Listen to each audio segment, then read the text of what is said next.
Valores humanos. Hoy presentamos Las huellas de un pastor. ¿A qué edad ingresa al seminario? A los 14 años. ¿Y usted cree que a esa edad se tiene la suficiente madurez para tomar una decisión tan seria? Uno no toma la decisión cuando entra al seminario. Uno va porque siente inclinación al sacerdocio. Pero en mi caso pasaron 9 años antes de tomar la decisión. Yo la tomé ya a los 23 años, cuando recibí lo que en esa época se llamaba el subdiaconado, y luego me ordené a los 24. Durante todo ese tiempo pude pensar mucho en lo que era la vida, las posibilidades que se me ofrecían. Estudié mucho lo que era el sacerdocio y al fin me decidí por él, por bondad del Señor. ¿Cuántos años hay que estudiar para ser sacerdote? En mi tiempo, 11 años. Estudiábamos 4 de teología, 3 de filosofía y 4 de humanidades. Pero yo pues ya fui cuando había hecho 2 años de bachillerato. Y después sí tuve la oportunidad ya de continuar estudios en Canadá. Después de haber estado unos años en el seminario de profesor, fui a Canadá 2 años. Hay personas mimadas por la vida y esta les permite realizar sus sueños y desarrollar sus cualidades. Monseñor Uribe Jaramillo es una de ellas. Es un hombre polifacético que ha incursionado en diferentes campos. Ha sido escritor, divulgador teológico, fundador de seminarios y comunidades religiosas, abanderado de movimientos religiosos y a su vez ha sido un hombre actualizado y sensible a los problemas actuales. Por eso, ustedes en este programa van a tener el gusto de seguir las huellas de un pastor. De modo que los recuerdos primeros son en una finca llamada El Yarumo, en donde crecí y de donde salí para estudiar ya con los hermanos cristianos en La Ceja. Usted se identifica con la personalidad de su papá, pero su papá era arriero. ¿Qué recuerdos y qué impronta le deja esa personalidad? La de un hombre trabajador y fuerte. Cuando yo lo conocí ya tenía una finca. Él estuvo trabajando también en Bando Monte, en Nariño. Por eso yo nací en Nariño. Fue un hombre muy trabajador toda la vida. Un hombre muy cristiano, serio, muy afectuoso dentro de su seriedad. Y un hombre que nos dio siempre el ejemplo de el amor al trabajo, cualquiera que fuera. Su mamá era una matrona antioqueña, mujer de buen humor. ¿Usted heredó esa cualidad? Pues a ratos, pero más que todo soy Uribe, más que Jaramillo. Claro que uno hereda de ambos, pero en mí prevalece ante todo el apellido Uribe. ¿Qué quiere decir ser Uribe? Yo creo que es ser más fuerte, más emprendedor y también más seco, sin duda alguna. Luego, los jaramillos no son eso. No, los míos son más alegres, más abiertos, ven la vida de una manera, pudiéramos decir, sí, más feliz. Todo antioqueño empieza de niño a ganarse sus pesitos. ¿Usted en qué trabajaba? Pues yo tenía un cajoncito de ventas cuando estaba niño. Lo sacaba los domingos a la plaza a vender cigarrillos, a vender candelas, a vender relojes inclusive. Con eso me ganaba unos centavos para lo que hoy llaman el mecato durante la semana. Y también gané los primeros centavos trayendo y llevando bestias de mis tíos, de mi abuelo. A mí me tocó ser encerrador. Yo tenía que madrugar por la mañana a las 5 a traer las vacas del potrero al pueblo y luego por la tarde al salir de la escuela tenía que ir a traer los terneros. Con eso me ganaba 5 centavos a la semana. Yo recuerdo haber conocido a Monseñor ya siendo sacerdote, porque yo nací en junio y él fue ordenado el 1 de noviembre del mismo año. Así que yo recuerdo en mi infancia que Monseñor llegaba a la casa ya como sacerdote con sus compañeros sacerdotes, y recuerdo que mamá me mandaba para la casa vecina para que no hiciera bulla y él pudiera estar tranquilo con sus compañeros sacerdotes. Así que yo siempre crecí diciendo, Padre Alfonso, ¿cómo está? Padre Alfonso, buenas tardes. Lo conocí ya como sacerdote. Mamá contaba que Monseñor era muy inquieto, que era muy inteligente, que le gustaba mucho el negocio, que él buscaba los centavos para poderse comprar sus cosas. Él inclusive tenía una venta de cigarrillos, de confites en un cajoncito que se usaba en esa época. Mi mamá contaba que en esa época los paquetes de cigarrillos tenían un premio y que él descubría el paquete que tenía el premio para que mamá lo comprara y así poderse ganar él el premio. Y contaba que siempre en el estudio le iba muy bien, inclusive en una ocasión trajo las calificaciones un poco bajas y le dijo, si las vuelves a traer así, yo le cuento a tu papá, porque en mi casa papá era el que corregía a los hombres y mamá nos corregía a las mujeres. Y mamá contaba que a raíz de eso las calificaciones de él fueron siempre maravillosas. ¿Cómo le nace su vocación sacerdotal? Yo tengo que decir por bondad del Señor que desde el principio de mi vida deseé ser sacerdote. A mí me tocó crecer, pudiéramos decir, a la sombra del padre Gonzalo Londoño, un sacerdote que trabajó en La Ceja unos 50 años. Él vivía cerca de mi casa, él era sonsoneño también, muy amigo de mi mamá. Yo pasaba muchos ratos con él, lo acompañaba a confesiones, admiraba mucho su entrega total a las personas. Era un hombre verdaderamente admirable. Yo creo que él influyó mucho en ese deseo mío de ser sacerdote. Ya después en el seminario fui analizando lo que era entregarse al Señor, lo que era consagrarle uno toda su vida, su castidad, su tiempo. Pero mi vocación yo creo que nació desde el principio, pudiéramos decir. La familia posee en sí misma preciosos dones, raros dones. La tenacidad y la resiedumbre solo se consiguen en este ámbito. Monseñor Uribe Jaramillo se forma bajo la sombra de un hogar cristiano. ¿Cómo influyen sus padres en su vocación sacerdotal? No, ellos manifestaron siempre complacencia, pero nunca me insinuaron que fuera sacerdote. Cuando yo les pedí que me enviaran al seminario, pues se sintieron contentos, pero siempre me respetaron en ese punto, como respetaron a todos mis hermanos. ¿Cuántos hermanos tiene sacerdotes y cuántas religiosas? Hermano uno, sacerdote, el padre Enrique, él es carmelita, y religiosas dos que son siervas de Cristo sacerdote. La una llama hermana San Alfonso y la otra llama hermana San Enrique. Les pusieron esos nombres para que oraran por los dos sacerdotes de la casa. El seminario de Medellín ha sido una escuela de formadores. ¿Qué marca le dejó? Pues yo creo que decisiva. A mí me tocó primero como rector Monseñor Juan Manuel González y luego Monseñor Emilio Botero González. Y tuve profesores sumamente interesantes, gente muy bien preparada y sobre todo grandes sacerdotes. Estos formadores influyeron mucho en ese deseo que tuve desde el principio de entregarme totalmente a la iglesia, de trabajar en lo que se me indicara y de servir, en una palabra, al Señor y a la iglesia. Yo sé que a usted lo despidieron del seminario. ¿Por qué fue? Por pobre. ¿Cómo así? En esa época mi padre perdió lo que tenía en la crisis del 30. Y yo estaba ya en el seminario y no pude pagar pensiones. Y un día me llamaron a decirme que como no podía pagar y el seminario también estaba en una situación económica mala, tenía que retirarme. Yo les supliqué que me dejaran. Me dieron una beca, pero hay algo interesante.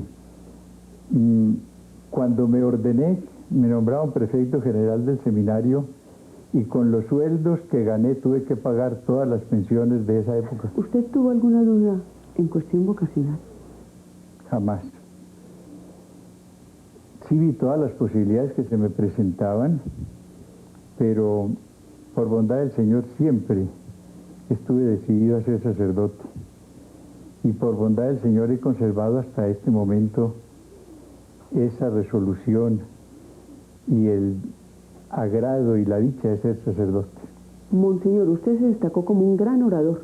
¿Cuál es la diferencia entre esa oratoria sagrada y la actual? La diferencia es que la actual es mucho más bíblica, es mucho más conceptual, le da menos importancia a la forma y le da la primacía al contenido. Y por tanto es mucho más importante la exposición doctrinal actual. Esa era más pomposa, podía halagar un poco más por las imágenes, por los gestos, etcétera. Más rica en figuras. En figuras, pero la de ahora es más rica en contenido y por tanto más valiosa la actual. ¿Usted se ha actualizado en esa oratoria? Bueno, yo nunca he estudiado propiamente oratoria. Me he actualizado, creo, en este sentido, en que después de que conocí la renovación espiritual carismática, le di mucha más importancia a la Sagrada Biblia. Y hoy mi predicación está toda centrada en la palabra de Dios. De modo que por eso considero que ha habido un avance muy grande, en cuanto que cada día la predicación es más profética en el sentido de que es transmisión de la palabra del Señor ante todo. Señor obispo, usted se ha destacado por un gran promotor del laicado. ¿Qué era la Acción Católica y cuál su papel allí? Sí, yo fui director arquidiocesano de la Acción Católica y tuve un grupo de profesionales muy importante. Ahí estaban personajes como Gonzalo Restrepo Jaramillo, Mario Aramburo, gente que después ocupó puestos muy importantes. Y en esas reuniones nos dedicábamos a estudiar a Cristo, a estudiar también su Evangelio, los documentos pontificios y a realizar obras que fueran proyección de esa formación. En esa época surgieron las que llamaron repúblicas juveniles. Alfonso Restrepo Moreno, que era miembro de ese grupo, las fundó. Se creó tal vez el primer barrio popular en Medellín, con Diego Restrepo Jaramillo, el barrio Santa Margarita. Para mí fue un descubrimiento muy grande el laicado. Desde eso lo he apreciado mucho porque me doy cuenta de que allí hay valores inmensos y que yo diría que es el gran gigante dormido que todavía no ha despertado y que necesita despertar para la extensión del reino del Señor. Usted escribe una novela que se llama Mama, ahí vamos yo y mi papá. ¿Cuál era el argumento? Sí, el nombre es Mama, aquí vamos yo y mi papá. Es una novelita que escribí para enseñarle a los feligreses de Sonsón lo que era el alcohol, a dónde llevaba. En síntesis fue la historia, porque fue histórica más o menos, de una familia que vivía cerca a nosotros. El padre abandonó a la esposa, abandonó el hogar, y uno de los hijos, cuando creció y supo de labios de su madre que el padre existía, se fue a buscarlo al Quindío. Allá lo encontró, logró convencerlo de que volviera al hogar, y un día esta señora estaba lavando ropa cuando oyó que le gritaba el hijo: mamá, aquí vamos yo y mi papá. Pero monseñor, yo no lo entiendo. Usted nace en Nariño, Antioquia, tiene obras en La Ceja y escribe sobre el Quindío. Si el Quindío no era una región para usted muy conocida. Bueno, sí la conocí bastante porque mis abuelos fueron a vivir al Quindío y yo los visitaba con frecuencia en vacaciones. De modo que tuve mucho contacto con Armenia desde la vida de seminario. Monseñor, Juan Pablo II tenía la costumbre de escribir cartas. ¿Usted también lo hace? ¿O lo hacía? ¿Por qué? Escribía cada semana en el periódico de Sonsón, cuando estaba de párroco, una carta a los feligreses y trataba distintos puntos sobre el alcohol, por ejemplo, sobre la familia. Dirigía cartas a personajes típicos del pueblo, como Juan Berra, por ejemplo. ¿Y quién era ese? Era un hombre, pues, un poco folclórico, que pedía limosna, muy conocido de toda la gente, y yo pues tuve la buena idea de escribirle una carta personal a él, que la leyó todo el pueblo. Él gozó mucho con ella, y fue donde Lorenzo Cadavid a pedirle que le escribiera la respuesta. Y a los 8 días vino con la carta.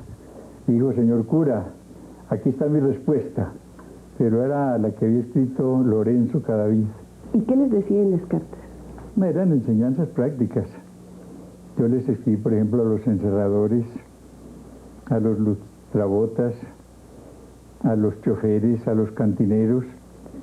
Iba dando una lección a cada grupo de personas a través de esa carta semanal. ¿Y por qué dejó ese estilo? No, ya después, como volví al seminario, a La Ceja, a fundar el de Cristo Sacerdote, ya no tenía esa oportunidad de antes. Monseñor Uribe Jaramillo encontró la paz en el trabajo intenso, dirigido a la proyección de los demás.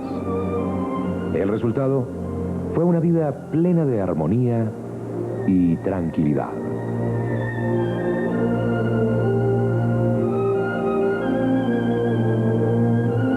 Excelencia, ¿cuándo le nace la idea de fundar un seminario de vocaciones adultas y por qué en La Ceja? La idea me vino en el Canadá.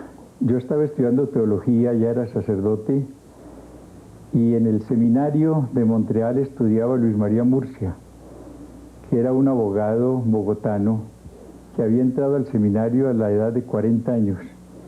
Y yo veía las dificultades que él tenía que soportar, lo duro que era para él la vida de un seminario de esa época. Y ahí me vino la idea de abrir un seminario para profesionales, para gente que no hubiese estado en seminario menor. Y cuando vine a Medellín y me nombraron rector del seminario, pedí permiso para hacer un ensayo, y se hizo. Allí se ordenaron varios profesionales en esa época. Luego, cuando ya fui a Sonsón de párroco, continué con la idea, y cuando vino Monseñor Alberto Uribe como primer obispo, le pedí permiso para fundar ya un seminario especial para eso. Y escogí La Ceja porque es un lugar muy apropiado, por el clima, por la belleza del paisaje, por la cercanía de Medellín. Tiene muchos valores La Ceja. ¿Usted cree que el seminario de vocaciones adultas ha cumplido con esa necesidad de la Iglesia?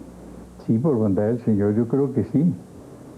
Ahí se han ordenado ya más de 600 sacerdotes, y de ahí ha salido clero para toda América, porque no solamente ha sido clero para Colombia, sino para muchos países. Por su seminario pasó Ernesto Cardenal, actual ministro de Educación de Nicaragua. ¿Qué recuerdos tiene de él? Recuerdos muy positivos, porque él era un hombre en esa época de mucha oración, era un hombre que venía de la trapa de Estados Unidos, un hombre sumamente serio pues en sus ideas, jamás habló él de temas políticos, pero como si era un hombre bastante raro, pues un poco exagerado, digamos así, en su vida espiritual, fue despedido del seminario. A él no lo ordenaron con el consentimiento de los superiores de La Ceja. Yo ya no estaba en el seminario cuando él salió, yo estaba ya de obispo auxiliar en Cartagena. ¿Y dónde se ordena él? Él se ordena en Nicaragua, allá lo ordena su obispo, y después ya salió con toda esa tendencia política que tenemos que lamentar, pero el Ernesto Cardenal de esa época era muy distinto. Señor obispo, ¿cuál fue la necesidad que usted vio en la iglesia para crear un seminario de campesinos en Yarumal? El de Yarumal obedeció a un convencimiento que tenía yo del valor de los campesinos, y que por no poder realizar estudios en sus campos no tenían la oportunidad de ingresar a un seminario. Yo soy un convencido de que las vocaciones existen en todos los medios, pero hay que proporcionarles las facilidades para que puedan adquirir la formación que requiere el sacerdocio ministerial. Entonces abrimos un seminario únicamente para campesinos, en el cual pudieran ellos hacer los estudios de primaria si no los habían hecho, y luego los de secundaria, y pasar después a hacer la teología en los seminarios comunes. Pero con una particularidad: a mí me interesaba mucho el que ellos no fueran a perder el amor al campo y al trabajo del campo, que no fueran a salir después con complejo y querer ocultar su realidad de campesinos.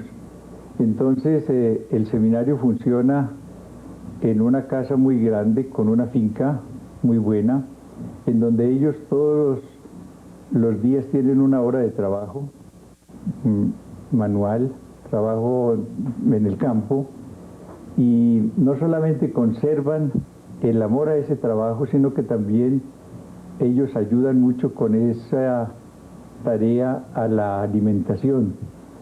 En ese seminario que funciona en Yarumal, yo creo que el 40% o 50% de la alimentación la producen ellos. ¿Cómo rompe ese abismo cultural e intelectual entre los sacerdotes de ciudad y los campesinos? No se rompe, después se equilibra. El campesino viene con menos conocimientos, pero ellos hacen todos los estudios de primaria si les falta, luego los de secundaria y después la teología como todos los demás. De modo que salen con la misma preparación de los otros. Lo que hace el seminario es suplir lo que el campo no pudo darles y conservar la mística por el campesino, que eso es importantísimo. Pero no hay después diferencia. Por ejemplo, uno de ellos es actualmente profesor ya en el seminario misionero del Espíritu Santo e hizo sus estudios en Roma.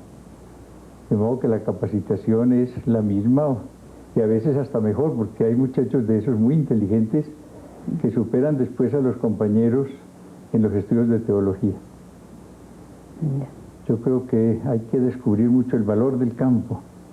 Ahí hay gente con unas capacidades maravillosas, pero carentes de oportunidades. Excelencia, ¿y qué es el ICOFES? El ICOFES es un instituto de capacitación femenina. Obedeció a la misma visión que se tuvo con los campesinos. Yo me di cuenta de que mucha joven campesina tenía magníficas cualidades para la vida religiosa, deseos de ingresar a comunidades, pero no podían ser admitidas por falta de estudios también. Abrimos entonces ese instituto, las muchachas están internas, van haciendo estudios en la normal, allá en Yarumal, y simultáneamente reciben una formación de vida religiosa. Es un instituto abierto. Las jóvenes que desean ser religiosas van al instituto y son visitadas por promotoras de distintas comunidades. La muchacha va conociendo los fines y carismas de las distintas congregaciones religiosas y escoge la que quiera. En este momento ya hay profesas unas 66 de esas muchachas. No habrían podido realizar ese ideal si no tuvieran ese instituto. Lo mismo ha pasado con los campesinos. Hay ya unos 48 que se han ordenado y hay un buen número ya en teología. Usted ha fundado un tercer seminario, el Seminario Misionero. Si usted no tiene misiones en su diócesis. Yo me di cuenta también de una realidad, que en estas cosas uno no obra a la ligera, sino convencido de que hay problemas y que pueden tener solución. El problema consiste en que los territorios de misiones están a cargo de órdenes o comunidades religiosas y es muy difícil que surjan por ahora vocaciones en esos medios. Si una comunidad se retira por X motivo, no tiene por ejemplo personal, pues ese territorio queda sin clero. Entonces aquí no estamos formando religiosos, sino sacerdotes diocesanos, pero que se incardinen en territorios de misiones. Que si el día de mañana la orden, como pasa actualmente en La Guajira, se retira por falta de personal, quede entonces clero diocesano que se encargue ya de atender sus necesidades pastorales. Excelencia, ¿y cuáles son sus secretos para conseguir los medios económicos para tantas obras? Bueno, esa pregunta me la hacen con frecuencia y yo doy siempre la misma respuesta, que es la exacta. Uno en las obras del Señor no necesita sino fe, confianza en la divina providencia. Si el Señor quiere una obra, Él da los medios, y la fe es la que traslada montañas. De modo que yo siempre he puesto la confianza en el Señor, y Él por distintos canales envía siempre el dinero. Nunca al terminar una de estas construcciones, por ejemplo, se ha quedado debiendo un centavo. Y la otra parte del secreto es esta, que yo doy el 10% de todo lo que me obsequian a los pobres. O sea que dedico un diezmo únicamente para ayudar a los necesitados. ¿Qué es eso de los diezmos? Bueno, en la Sagrada Escritura está el diezmo bíblico. Usted encuentra al final casi ya del Antiguo Testamento unas palabras muy importantes. Dice el Señor que lo pongamos a prueba, que llevemos el diezmo a su santuario y que lo pongamos a prueba a ver si no multiplica los bienes y si no soluciona las dificultades y si no aleja las plagas, etc. Yo concibo el diezmo no como un medio de conseguir dinero, ni mucho menos, sino como la manera de reconocer el señorío de Jesús sobre todo y sobre el dinero de una manera especial. Yo creo que lo más difícil que hay en la vida es reconocer que el Señor es dueño del dinero, y uno generalmente se cree dueño de su chequera no más. Yo digo que el reino de Dios con frecuencia llega hasta la chequera y de ahí no pasa. Entonces, la manera concreta de uno reconocer que Cristo es el Señor y también del dinero es darle ese 10% y dárselo especialmente a los pobres, en donde está Él presente de una manera maravillosa. Monseñor, usted funda 5 seminarios, 3 comunidades religiosas femeninas y una universidad católica del Oriente. ¿Cómo hace para manejar tantas obras? Bueno, en primer lugar, no empleemos la palabra funda. He querido ser el instrumento del Señor para iniciar y alentar después estas obras. Pero yo creo que el secreto está en delegar uno, en no manejar uno todo personalmente. Yo cuando veo que ya una obra de estas está madura, entonces la sigo, sí, pero no continúo al frente de ella. Estoy supervigilando, tal vez, orientando, solucionando un problema que se presente, pero ya dejo al responsable que se encargue de la obra. Pongamos el ejemplo del seminario de Cristo Sacerdote. Pues al principio, claro, tenía que estar de tiempo completo y eso me llevó varios años allá, pero vi la necesidad de formar un equipo que se encargara de ese seminario cuando yo me retirara por una u otra causa. Fue así como se fundó la Asociación Sacerdotal Regina Apostolorum, que es un equipo de sacerdotes diocesanos, pero asociados, que tienen la finalidad de trabajar en seminarios y en pastoral sacerdotal. Hoy día ellos están encargados totalmente de la obra.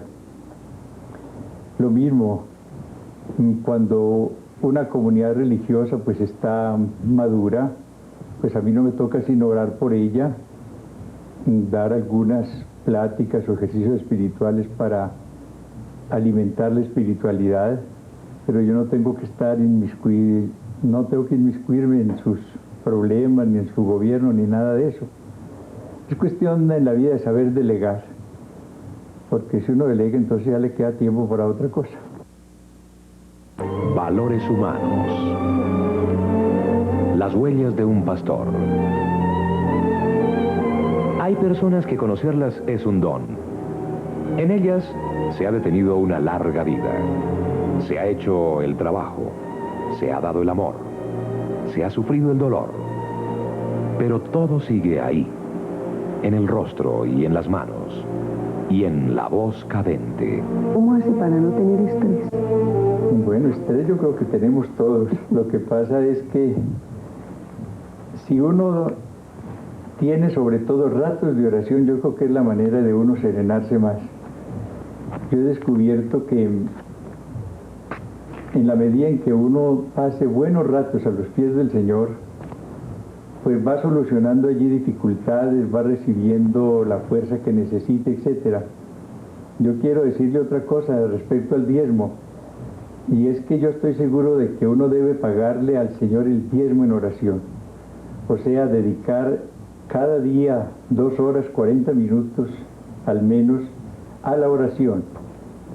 Allí entra, en mi caso, la recitación de la liturgia de las horas, la celebración de la Eucaristía, y el resto dedicarlo a encuentro con el Señor junto al sagrario si es posible. Yo creo que la persona que ora bastante sí encuentra más serenidad a pesar de las ocupaciones que tenga. 2 horas 40, ¿no le parece demasiado para esta época de tanta actividad? Demasiado poco. Si yo tuviera más amor a la oración pasaría más tiempo por esto, porque la oración no solamente es el primer deber, sino que es el medio que uno tiene para que le rinda después el resto del tiempo. Yo creo que la persona que pasa bastante tiempo orando es la que después hace más. Es una equivocación muy grande pensar que uno consigue más con mucha actividad. Yo creo que el secreto está es unir la actitud de aquellas 2 mujeres del capítulo 10 de San Lucas, Marta y María. Recuerde usted que María pasaba primero sus ratos a los pies del Señor para escuchar su palabra, mientras Marta iba y venía, muy afanada por los quehaceres. Y el Señor le dijo que se afanaba por muchas cosas y solo una era necesaria, y que María había escogido la mejor parte. Ahora, no se trata de uno ser Marta o María, sino de ser Marta y María. En la vida hay que aprender mucho a cambiar la O por la I. Señor obispo, usted se encuentra con la renovación carismática. ¿En qué momento de su vida? Hace 18 años más o menos. Predicaba unos ejercicios espirituales a los padres salesianos en una casa que tienen cerca de Copacabana. Y un padre lituano que estaba allí me trajo una revista de teología americana con un artículo sobre pentecostales católicos, ese es el título. El padre estaba intrigado después de leerlo y me dijo que por qué no lo leía. Yo le dije que con mucho gusto. Empecé a leerlo prevenido, porque el título no me agradó, pentecostales católicos. Y lo leí más bien con un sentido crítico, a ver qué fallas encontraba allí. Pero a medida que lo leía, lo encontraba más sólido, teológicamente hablando. Y vi que había una cosa nueva e interesante. No quise tomar posición inmediatamente, uno no debe tomarla sin reflexionar primero, y dije, voy a estudiar mejor esto. Había en La Ceja un seminarista norteamericano que pasaba sus vacaciones en California, y le dije que me trajera más literatura. Al regresar me trajo ya el libro de los esposos Ranaghan, otra obra de Ralph Martin. Las leí, conocí mejor ya de qué se trataba y vi que había una cosa muy valiosa para la iglesia, y así me decidí. Ahora se manejan las palabras con mucha facilidad y todos creemos que tenemos carismas. ¿Qué es un carisma? Sí, la palabra carisma, como todas las palabras, puede tomarse en muchos sentidos, como la palabra libertad, como la palabra amor. Hay tantos conceptos distintos acerca de una realidad. Carisma puede definirse tal vez a la luz del Concilio Vaticano II, diciendo que es una aptitud, una capacidad que da el Señor a una persona para que con su ejercicio ayude al crecimiento de la iglesia. Diríamos en otros términos que es una capacidad que se tiene con función social, que no es para uno principalmente, sino para beneficio de la comunidad. Este tema se estudió muy bien en el Vaticano II. A mí me tocó oír las distintas intervenciones en pro y en contra de los carismas. Porque, pongo un ejemplo, el cardenal Ruffini no quería que ese punto se incluyera en la Constitución sobre la Iglesia. En cambio, el cardenal Sunes fue un gran defensor y quedó una doctrina muy sabia que usted puede leerla si quiere después en el número 12 de la Lumen Gentium. Allí se dice, entre otras cosas, las siguientes, que los carismas, tanto los ordinarios como los extraordinarios, deben ser recibidos con gratitud y consuelo porque son muy útiles para el crecimiento de la Iglesia. Yo creo que la dificultad que ha surgido obedece a la creencia de que los carismas van contra la institución de la Iglesia. Y es todo lo contrario. Los carismas dan dinamismo a la institución. Hay una pregunta que se formulan a veces las personas en distintos medios, si la Iglesia debe ser institucional o carismática. Y hay que cambiar aquí también la O por la I.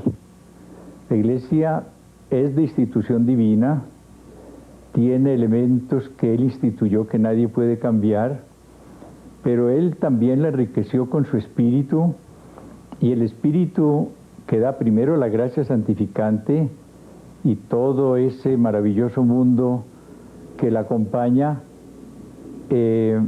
da también carismas. Usted como pastor podría decirnos cuándo se sabe que un carisma es auténtico. En primer lugar, si está de acuerdo lo que se hace y lo que se dice con la revelación. Por ejemplo, una profecía que presentase mensajes que fueran en una u otra forma contra lo revelado, contra la enseñanza de la Iglesia, pues no sería ya auténtica. Y uno ve de hecho en el Antiguo Testamento como muchos profetas eran falsos, porque daban mensajes que no eran del Señor, sino de su propio caletre, y estaban inventando. Eso lo primero. Luego, si el ejercicio de ese carisma sirve para el beneficio o crecimiento de una comunidad, de un círculo de oración, de una asamblea, etc. Porque todo árbol bueno da frutos buenos. Si está haciendo bien ese carisma, es porque el árbol es el Espíritu Santo que lo está dando.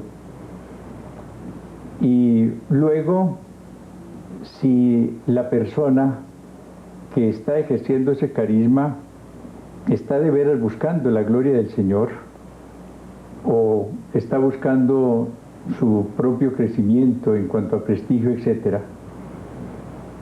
En cada situación o circunstancia, pues se necesita lo que llama San Pablo el carisma de discernimiento de espíritus. Yo creo que este es uno de los más importantes. Discernimiento de espíritus consiste en saber, con esa luz que da ese carisma, si este efecto concreto tiene como causa o al Espíritu Santo, o al espíritu del hombre, o al espíritu del mal. Porque un efecto puede obedecer a una de esas tres causas. ¿Cuáles son los aportes espirituales que la renovación carismática le ha dado? Son muchos, porque la renovación no consiste en cosas externas como se cree, en levantar manos, en aplaudir, etc., sino que es la apertura de toda la persona a toda la acción del Espíritu Santo y a lo largo de toda la vida. Y lo que produce siempre una auténtica renovación es el cambio de la persona. Usted ve el ejemplo muy claro en los apóstoles. Ellos recibieron la plenitud del Espíritu Santo el día de Pentecostés. Fueron, como les dijo el Señor, y empleemos sus palabras, bautizados en el Espíritu Santo. ¿Y qué se operó en ellos? Un cambio de actitudes y un cambio de vida. Fíjese usted lo miedosos que eran, por ejemplo, antes de Pentecostés. Cuando viene la pasión, todos huyen, y San Pedro, que era un hombre tan sincero, sin embargo, negó al Señor 3 veces. Y viene el Espíritu Santo y cambia ese miedo en valor. usted ve que lo primero que hacen ellos es abrir el balcón y ya hablar con toda valentía de Jesús resucitado. Y lo mismo pasó en ellos. Antes estaban buscando un reino temporal, recuerde usted. La pregunta que le hacen a Jesús es si va a restablecer el reino de Israel, un reino temporal. Después de Pentecostés, ellos ya no piensan sino en el reino de Dios. Antes eran malitos para la oración. Recuerde que en el huerto no pudieron orar una hora con Cristo. Se quedaban dormidos, ¿no? Dormidos. Y después de Pentecostés fueron hombres de profunda oración. Lea usted los Hechos de los Apóstoles y encuentra cómo ellos y toda la iglesia primitiva estaba integrada por personas orantes. Monseñor, los carismáticos tienen una serie de signos externos. ¿Son necesarios para la vida de oración? Bueno, en primer lugar, no hay nada ordenado en ese campo.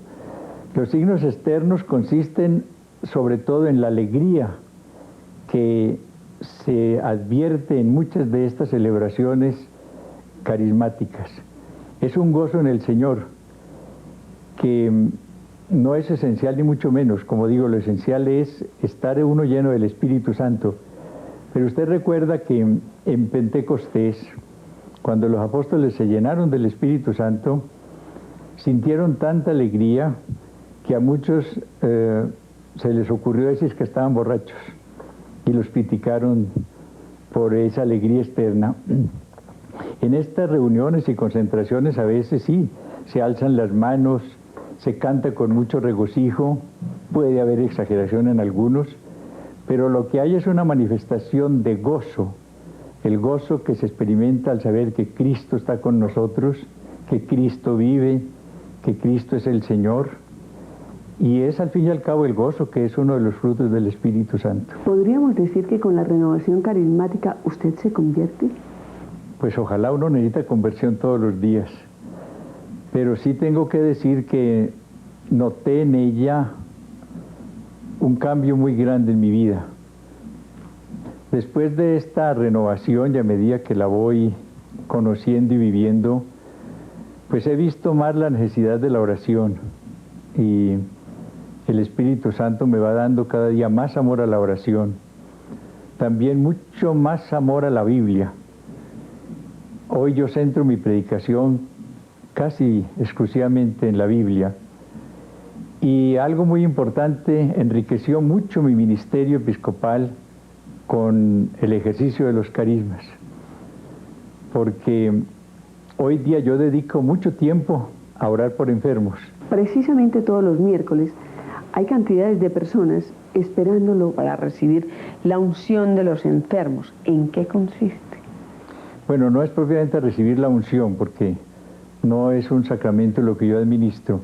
Son personas que van a pedir oración por toda suerte de problemas y necesidades que tienen.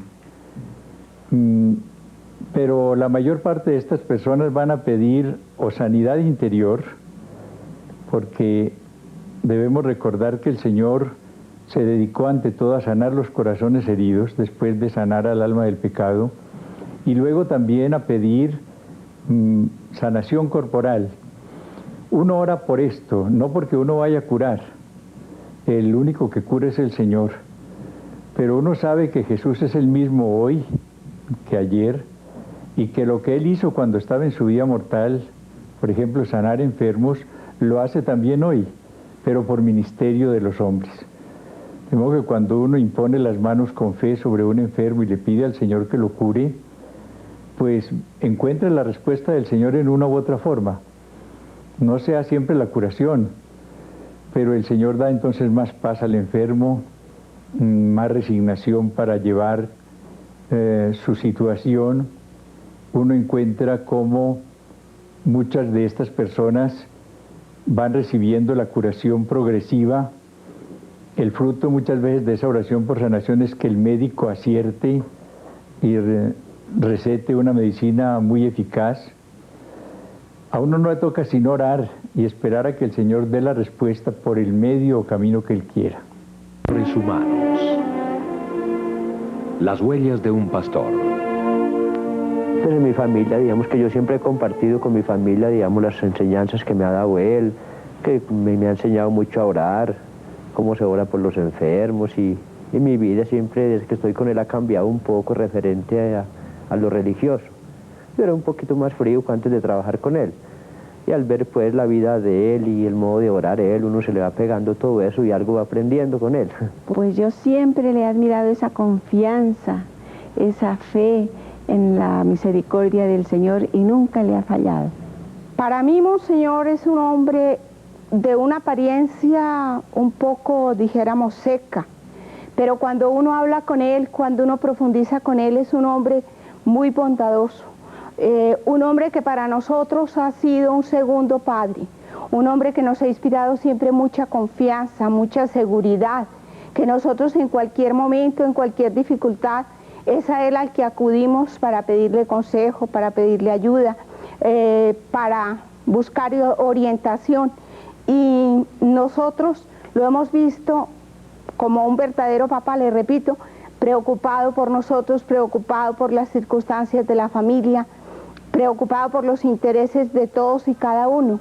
Así que, aun cuando a mí me inspiraba mucho respeto y duré mucho tiempo teniéndolo como el sacerdote distante, me he dado cuenta en estos últimos años que el Señor nos ha unido, porque he visto que esa apariencia que Él tiene es una realidad completamente diferente. Yo lo siento ahora muy amigo, que puedo compartir con Él muchos temas y que me enriquece muchísimo.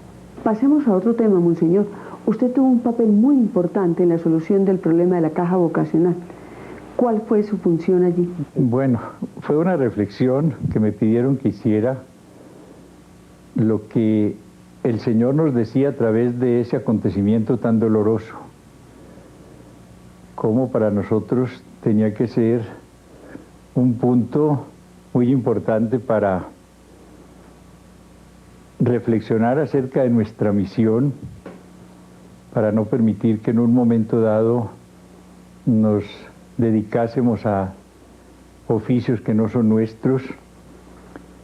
Y fue una invitación después a tener actitudes generosas para ayudar a esas personas que habían sido perjudicadas.